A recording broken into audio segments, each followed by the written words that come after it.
TN visa. One of it was on my LinkedIn profile. I changed my location because I'm based in Canada and I was trying to get a job in the United States. I changed my location on LinkedIn to the United States so that it will be taken to like recruiters that are in the US, not in Canada.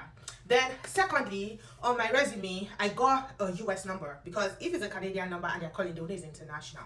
So I got a US number. You can get it online. Like with $5, you get a US number. So I did that as well. Now the good thing about the United States recruiters is they actually do reach out. If they see your resume and it fits what they're looking for, they're going to reach out to you. So a lot of recruiters are reaching out to me. Then that's number one. Then secondly, when I was applying for a job, because when you're applying for a job, you do not need sponsorship based on the CUSMA or NAFTA agreement that allow citizens of Canada, United States, and Mexico to get a job in these countries and be able to work. You do not need sponsorship. The government already sponsored you. So when now I was applying for a job, I'll be putting no sponsorship required. So they're gonna always ask you, do you require sponsorship to do this job? The answer is no. Would you now or in the future require sponsorship? No. Do you have a work authorization to work? Yes.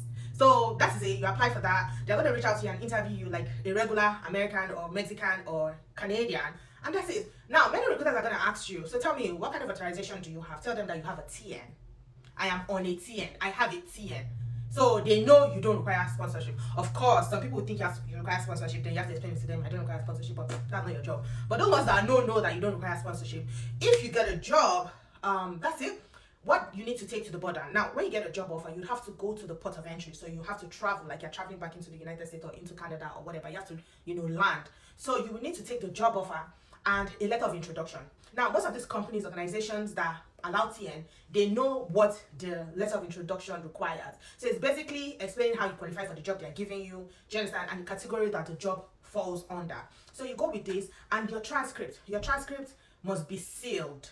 Do you understand? Like you're applying for, studies or something. Your transcript must be sealed, and your certificates, your degrees. So you take that to the border, whether you're flying or you're landing by road and stuff like that, and they're gonna ask you, so what brings you to the United States, or what brings you to Canada, what brings you to Mexico? Just say, I got a job and I want to apply for a TN. So they'll take you to the office.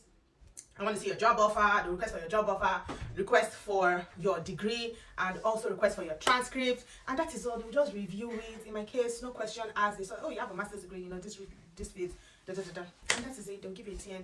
TN is for 3 years. Now, the advantage of having a TN is that you can have as many TN with different employers, because your TN actually permits you to work with that particular employer that gave you the job offer. Now, if you get another job in the future, you will go back get another TN. If you get another job, go back get another. So you are actually allowed to have as many jobs at the same time as possible, as long as each job has a TN.